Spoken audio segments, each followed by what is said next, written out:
Good morning, students. I am your SST teacher, Taruna Kapoor. We will discuss History Chapter 8 When People Rebel 1857 and After Part 2.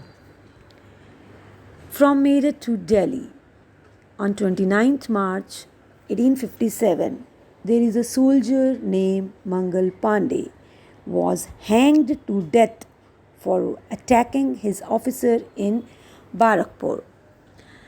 Some days later, some sepoys of the regiment at Meerut refused to do army drill using new cartridge, which was suspected of being coated with the fat of cow and pigs. 85 sepoys were disobeying their officers. This happened on 9th March 1857. The response to other Indian soldiers in Meerut was quite extraordinary. On 10th March, the soldier marched to the jail in Meerut and released the imprisoned sepoys. They attack and kill British officers.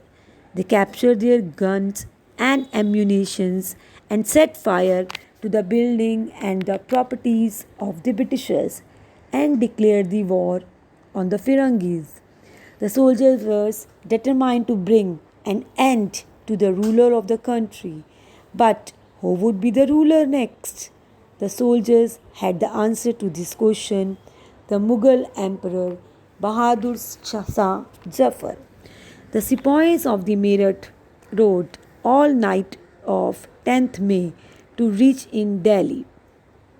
Again, British officers were killed, arms and ammunition seized, buildings set on fire. The emperor was not quite willing to challenge the mighty British power, but the soldiers persisted. They forced way into palace and proclaimed Bahadur Shah Zafar as their leader. The aging emperor had to accept the demand.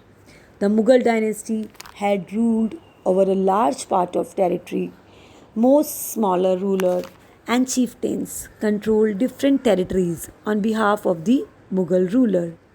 Bahadur Shah Zafar decision to bless the rebellion changed the entire situation dramatically.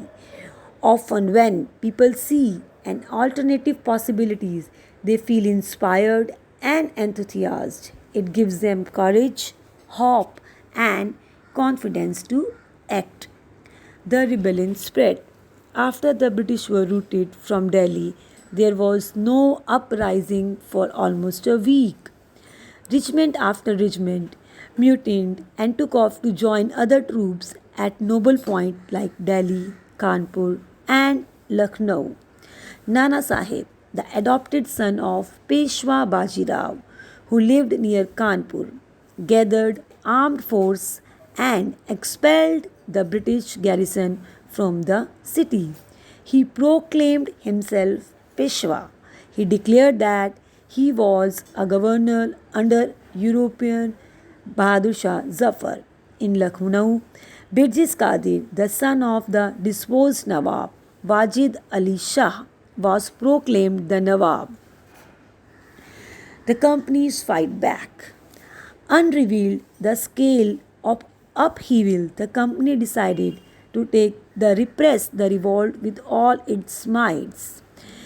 The last Mughal emperor, Bahadur Shah Zafar, tried in court and sentenced to the life imprisonment. He and his wife, Begum Zeenat Mahal, were sent to prison in Rangoon in October 1858. Bahadur Shah Zafar died in Rangoon jail in November 1862. Lucknow was taken in March 1858. Rani Lakshmi Bai was defeated and killed in June 1858. Aftermaths. The British has regained the control of the country by the end of 1859, but they could not carry the ruling on the land with the same policies anymore.